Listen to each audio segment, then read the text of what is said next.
as you know, Morgan wasn't on the ice today. You were with TJ. Just what's the feel like with him?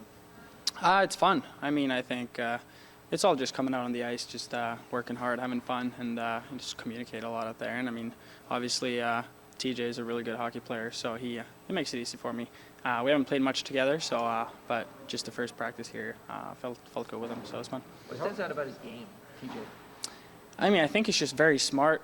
I mean, his defensive side of the puck is really, really good. I mean, he feels like he's in the right position all the time. He makes good plays with the puck, and he communicates a lot out there. So he makes it easier for everyone else on the ice. So it's obviously a really good quality to have. Hey, Rasmus, from our eyes, it looks like you made the adjustment with all the playing events, just sitting in the game. How have you found that adjustment after, where you are age-wise and not having played a lot last year, getting an everyday NHL now? Yeah, I think it obviously helps. Coming in, as I said before, I think you just feel comfortable coming in every night. I think you grow as a player when you get that belief from staff and from your teammates as well. So I think it helps just playing every game. I think, as I say, you're not getting out of the game rhythm and the game speed too. So I think it helps for sure with my game especially. How has your game made you then that player that they don't take it anymore? What's that, sorry? How has your game made you that player that now has that regular spot when you're not part of the rotation? I mean, I think just being comfortable out there. I mean, I think I just try to focus on what I can do to, I want to play every night. So I want to focus on what I can do to help the team and just be ready for each and every game, each and every practice, and try to work as hard as I can.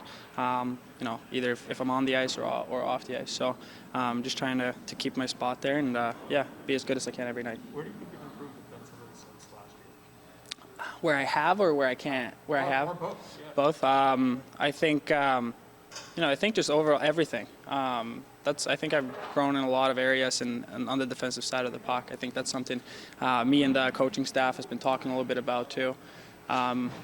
I think boxing guys out. I think do everything a little bit earlier and keeping my position a little bit. And I think taking that extra half a second on the defensive side of the puck instead of rushing on the O zone right away.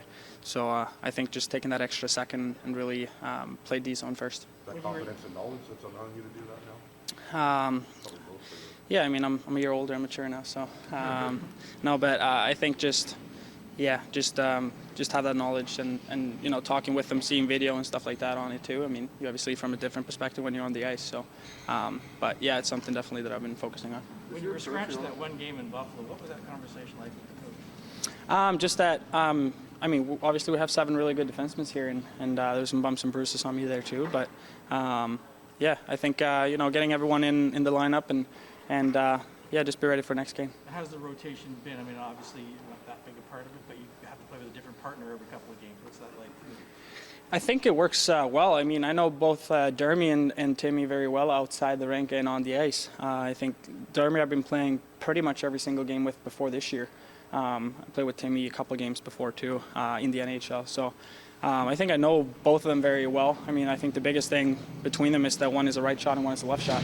And it's not the biggest difference. I mean, you adjust very quick with that. So I know both of them very well on the ice and off the ice. So it's and obviously both are really good hockey players. So we try to just communicate and make it easier for each other out there.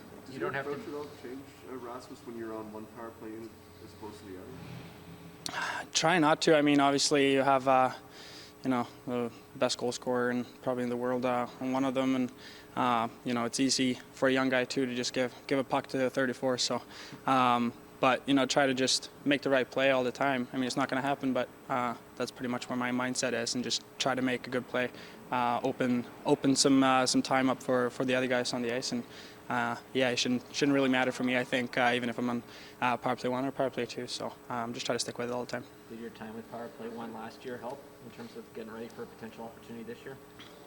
A little bit, for sure. I think, as I said, you just get comfortable. Either if I was on power play 1 or power play 2. I think last year, I think coming in this year, I feel like I know that I can play the power play here. So I felt comfortable and I felt confident in it as well. So that obviously helped for sure. What stands out to you about the Matthews-Marner chemistry? Everything. Off the ice, they're laughing, they're joking a lot with each other. On the ice, I mean, they're obviously top players in the world. So they make it look very easy out there sometimes, and you just kind of shake your head and just laugh at it because it's ridiculous. But so fun to be out there with them for sure. On the goal, Matthews was all alone in front on. I mean, you obviously think Colorado kind of blew the coverage a bit, but do they do anything that kind of creates that opening? Absolutely. I mean, how they move in the offensive zone and how to just move the puck and skate on it, and they dangle some guys here and there too. And I mean, obviously, it wasn't the right guy to leave alone in front of the net neither. So, but Mitch did a terrific play into the middle there too, and Matty obviously finished off very well. Any concern when you see Jake and Mitch collide there in practice, and Mitch eventually leaves? I didn't see it, to be honest. So I didn't really know what happened. So I have no comment really on it. I have no idea what happened. I was just gassed after my shift there, so I don't know really. Mitch is a pretty fun-loving guy, but do you notice there's kind of that competitive, fiery streak in him? Because we saw he wasn't happy afterwards, or appeared that he wasn't happy afterwards. Oh, absolutely. I mean, even if it's in practice or games, I mean, he can give you a couple lines there where you should have done another play or stuff like that. But I mean, it's just the competitiveness in him, which we love to have. I mean, you need competitive guys, and when you have a top player like that too, showing competitiveness, I mean, it's contagious to all the other guys too. So it's obviously very important for us.